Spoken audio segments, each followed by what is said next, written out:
শ্রেণীর সকল ছাত্রছাত্রী, আশা করি তোমরা সবাই খুব ভালো আছো।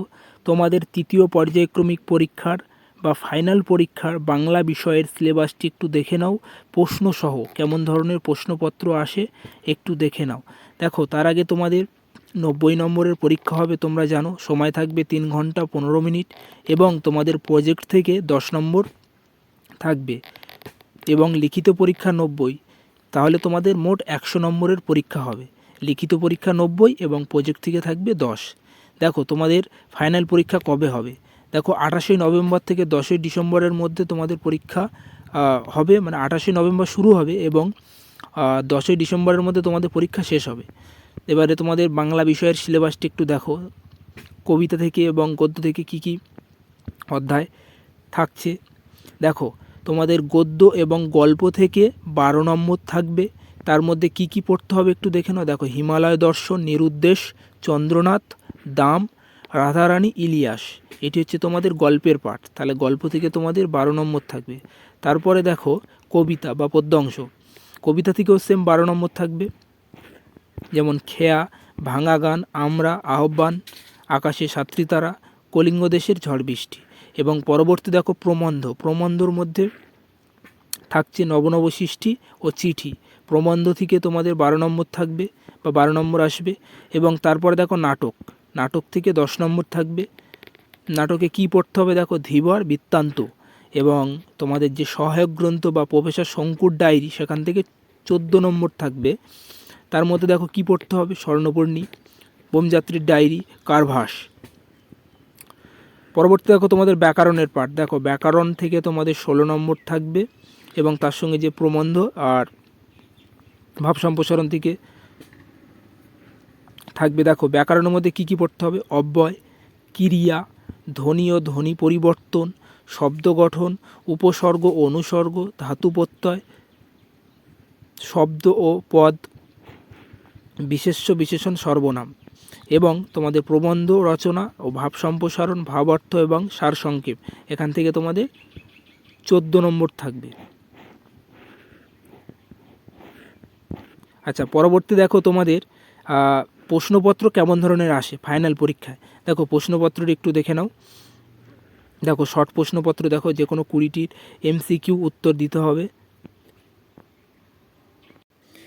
দেখো, শর্ট প্রশ্নগুলি তোমরা একটু দেখতে থাকো। একের দাগে শর্ট প্রশ্নটি দেখো যে চিঠিতে প্রবন্ধে আলোচিত চিঠিটি লেখার তারিখ কত। তারপরে দেখো রাধারানীর বয়স কত ছিল। ধীবর বৃত্তান্ত নাট্যাংশে জেলের বাড়ি কোথায় ছিল। চণ্ডীর আদেশ ধায়। তারপরে দেখো এখানে তার প্রবেশ নিষিদ্ধ, কার দোরগোড়ায় লেখা ছিল। তারপরে দেখো ইলিয়াস কে ছিলেন। আত্মনির্ভরশীল ভাষা কাকে বলা হয়, তোমরা যেন সংস্কৃতকে বলা হয়। তারপরে দেখো নোঙর কবিতায় তরি শব্দটির কতবার ব্যবহার করা হয়েছে। কার্শিকাং স্টেশনের উচ্চতা কত, তোমরা জানো। তারপর দেখো বিপাকে ভবন ছাড়ি প্রজা দিল রড, রড শব্দের অর্থ কী। তারপর দেখো বসুমতী কে।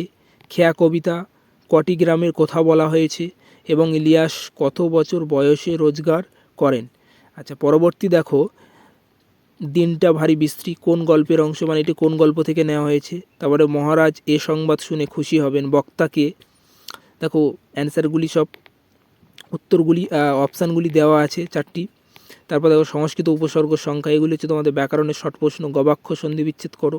মুক্তি, তারপর হচ্ছে তোমার খোঁকা শব্দের উৎস এবং আমার ক্লাবের মাঠ খেলতাম কোন অতীত, এটি হবে দেখে নাও। তারপরে দেখো পূর্ণবাক্যের উত্তর দাও যে কোনো 20টি। দেখো তোমরা শর্ট প্রশ্নগুলো একটু দেখো। 1-এর দাগের 2-এর দাগের পদ্মলোচন কে। চন্দ্রনাথের দাদার নাম কি। সোভিয়েত দম্পতি কারা। নোঙর কিসের প্রতীক। বাঙালি শ্রেষ্ঠ সাহিত্য কীর্তি কী। ধীবর বৃত্তান্ত অনুবাদক কে। ইলিয়াসের স্ত্রীর নাম কি। আকাশে সাতটি তারা কবিতার উৎস কী। স্কুলের বিভীষিকা কে। আহ্বান কবিতা কবিকে। চিনুক কথার অর্থ কী। নবনব সৃষ্টি আলান ও হুতুম কি বা কে। তারপরে দেখো প্রফেসর শঙ্কুর থেকে শর্ট প্রশ্ন দেওয়া হয়েছে। দেখো স্বর্ণপর্ণী গাছ কোথায় পান। তোমরা একটু শর্ট প্রশ্নগুলি দেখতে থাকো। এবং তারপরে 3-এর দাগের প্রশ্নগুলি দেখো।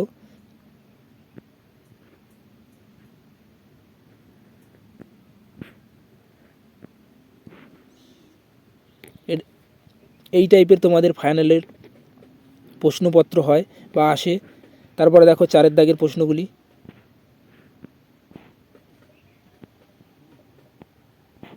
এবং পরবর্তী 4, 6 প্রশ্নগুলি দেখো।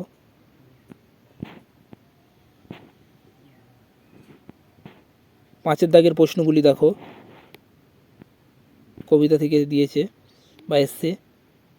এবং 6 দাগের দেখো, নাটক থেকে দেওয়া হয়েছে প্রশ্নটি। এবং ভাব সম্প্রসারণ কী এসছে দেখো, ভাব সম্প্রসারণ কেমন ধরনের আসতে পারে দেখে নাও। এই প্রশ্নগুলি তোমরা খুব ভালোভাবে রেডি করবে, শর্ট প্রশ্ন এবং লং প্রশ্নগুলো খুব ভালোভাবে দেখে রাখবে। এবং তারপরে সর্বশেষ দেখো তোমাদের ভাব সম্প্রসারণ বা প্রবন্ধ রচনা দেখে নাও। প্রবন্ধ রচনা কী এসছে, তোমার প্রিয় লেখক, পরিবেশ, ছাত্র সমাজ, বিজ্ঞাপন ও মানব জীবন এবং বাংলার উৎসব। ভিডিওটি সম্পূর্ণ দেখার জন্য অসংখ্য ধন্যবাদ।